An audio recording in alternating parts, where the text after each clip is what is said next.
Okay. Can people hear me?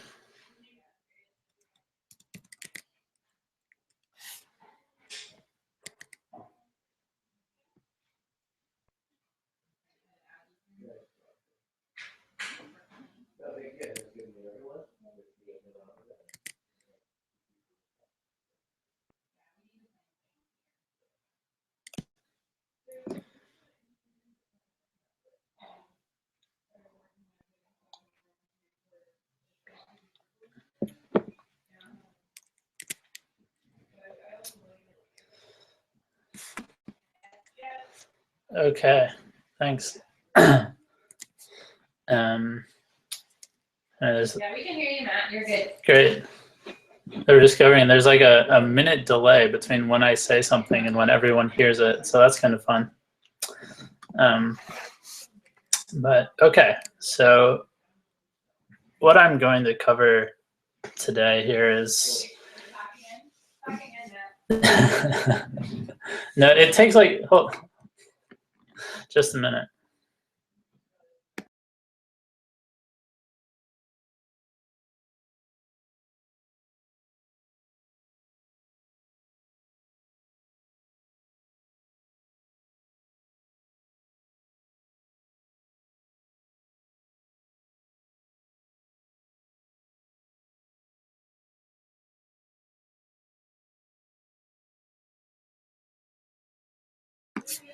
Okay, sorry, I had to explain Hangouts to some people down the hall.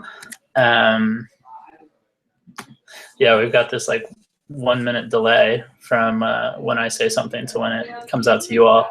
So the people down the hall here got a bit confused. Okay, so what I'm going to cover today is a bit about installing software for the workshop. Like, what do the students need to get on their machine? So this is the what your students are installing, and some of the really what I'm going to point you to is all of the online stuff for the instructions and for troubleshooting there. This general sense I get is that the software installation actually goes very well at most of our workshops. Like, I do not hear about a lot of problems, except every now and then something comes up. And so I'm actually pretty pleased with how well things go now. But let's dive into what we've got here. And I appreciate any questions everyone has, because I don't think it's going to take very long to go through all of this stuff. So if you have questions, please throw them at me. So in the Etherpad, if you're over there, I have a bunch of links, and that's what I'm going to go through right now. So the first thing is the checklists, which are available off of the, wait, let me share my screen.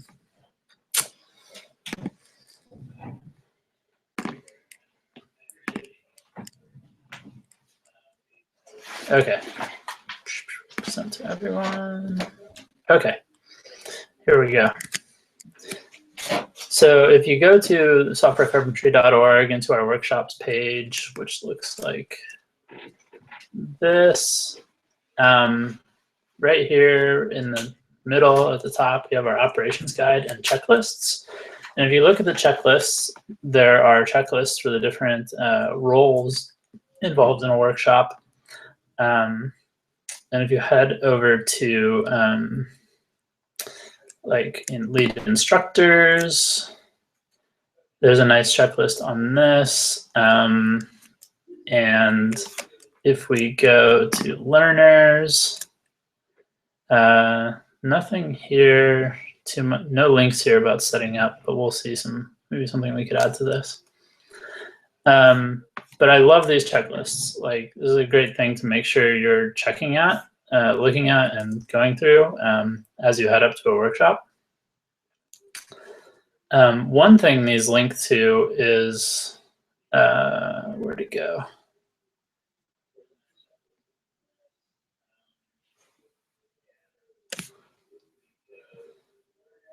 Okay, I'm not seeing it here. This is how I found the link earlier to the, okay, this link to common configuration problems in the instructor checklist will take you over to this wiki on the workshop template repo, where there's a very long list of things that can go wrong with different components on different systems, and how kind of the symptoms of the problem, what any particulars of like what operating system version this shows up on, and then what you do to fix it. So this is a really good thing to know about. And then, of course, there's what you all are familiar with, the setup instructions. We actually have these up on softwarecarpentry.org, separate from the workshop like website template. But and you can see there a little note here that goes back to that. And actually, if you go to the workshop website template, it's all here too. But looking back at this, like I think these instructions are great. I recommend these to people even outside of software carpentry contexts. Like if you are setting up a Python environment on a new computer and you want to know what to do, and you're kind of not a developer who like already has this stuff down pat, like I send people here and are like, this is a great way to get going. So it covers everything for like broken down by component and then by operating system. So what to do on every operating system. And like I said, I think for the most part, this works. Like I don't hear about a lot of problems with this, but every now and then we run into issues where something doesn't work across an older version of OS 10 or a certain version of Windows or something. And in those situations, you'll want to check this checklist, or check the troubleshooting guide, like the configuration problems, and then let us know what went wrong and if you found a solution and stuff. So it can be added to this page if it's not already there. So we can update instructions if that's the problem, that kind of thing. We want to be kept abreast of what's going wrong in workshops.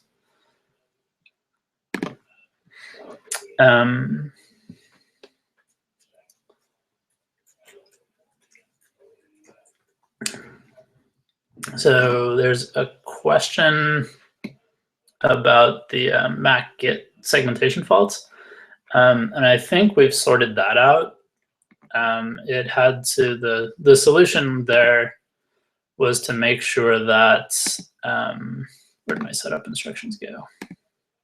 Over here, okay. The solution there was that you had to make sure you were installing the right build of Git for the right version of OS 10.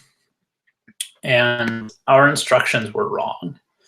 We were telling people on OS 10.8 to install the wrong version of, or the wrong build of Git, and they were getting those segmentation faults. But these instructions that right here have been updated and are correct. So I don't think we're having that problem anymore.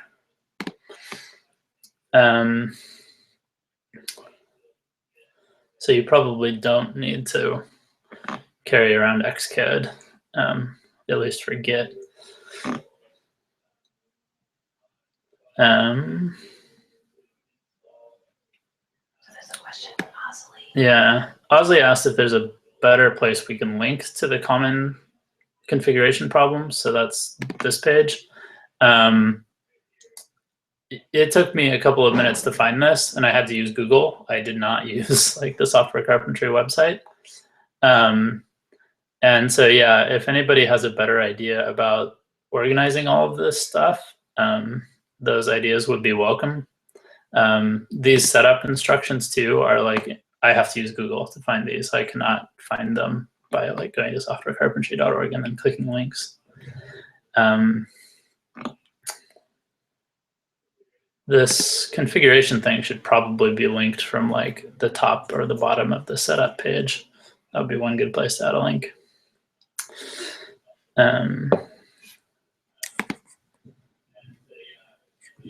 Okay, so one more thing to talk about is you'll notice in the instructions here for Windows users, we have them download an installer that's maintained by a couple of very nice Software Carpentry volunteers. And this is like an exe thing that they can run that installs Nano, some other things. And that's a repo that you can contribute to, installs Nano, SQLite, turns on syntax highlighting, like puts in a nose test shim, so that works, configures R. And so this has been, I think, one of the big reasons that I don't hear a lot of installation complaints anymore, is that this thing exists and that Windows users have a very positive experience now that just works and installs all of this stuff. We had a problem recently where there were some changes to this git bash, this msys-git installer, that made Nano not work. And so we had to update our instructions, and I don't know if these ones have been updated. Yeah, so like this very bold, important note right here notes that during the installation of the Git for Windows installer, you have to check a particular box. Otherwise, like the shell environment will not work as expected. So that's something we ran into recently and is very important. So if you're running into people in a workshop on Windows where Nano doesn't work, you may have to like reinstall Git for Windows and make sure that this option is selected.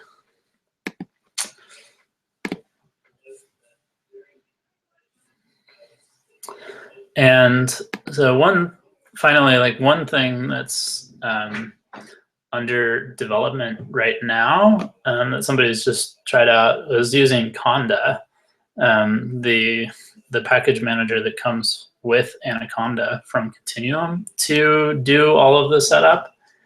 And this is especially appealing for Windows because the people, it can install things like the shell and Git and Nano and take care of all that, and we can kind of let Conda take care of everything, which is very attractive.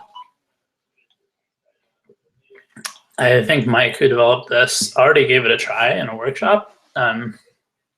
And you might have seen, I think there was an email to the discuss list about his experience, which was largely positive. So this is something we'll probably be fleshing out in the future here. And you know, we want to get some more people to try it before it becomes kind of like the standard recommended way to install things. But this is another interesting direction we could go that might free us up from maintaining that, especially that Windows installer. Be an alternative for that. So if you're familiar with Conda and you want to help with this, or if you feel like giving this a try in a workshop, the feedback would be appreciated.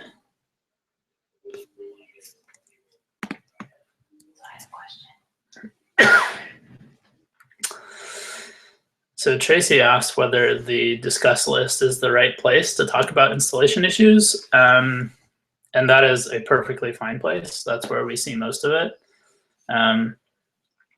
The best alternative I can think of is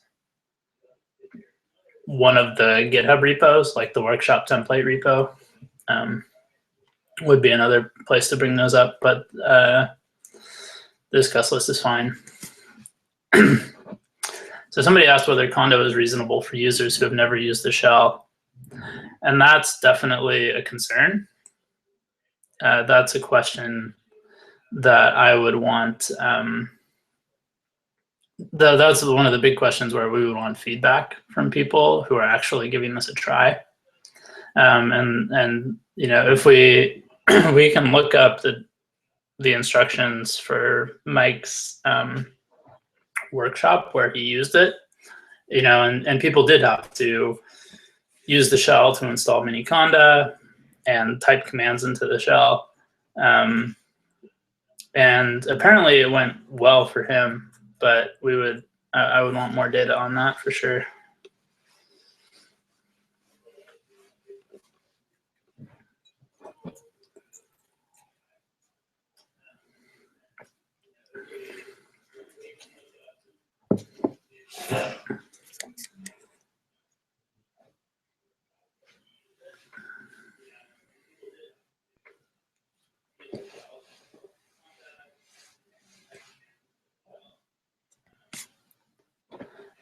Okay, so I don't have any more material.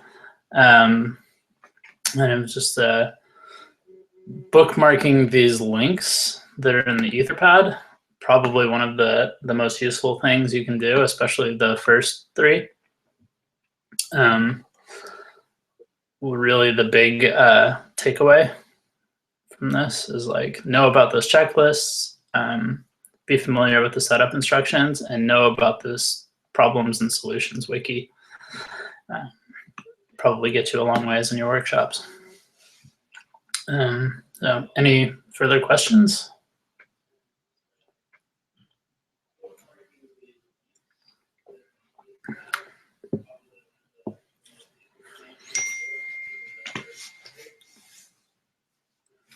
Okay, so it doesn't sound like there are any more questions, so I think I can stop sharing my screen and say thanks everyone for coming to listen. And if you do come up with any more questions, send them to the discuss list or set them up on GitHub somewhere, or I don't know, send me a message on Twitter. Thanks and see you later.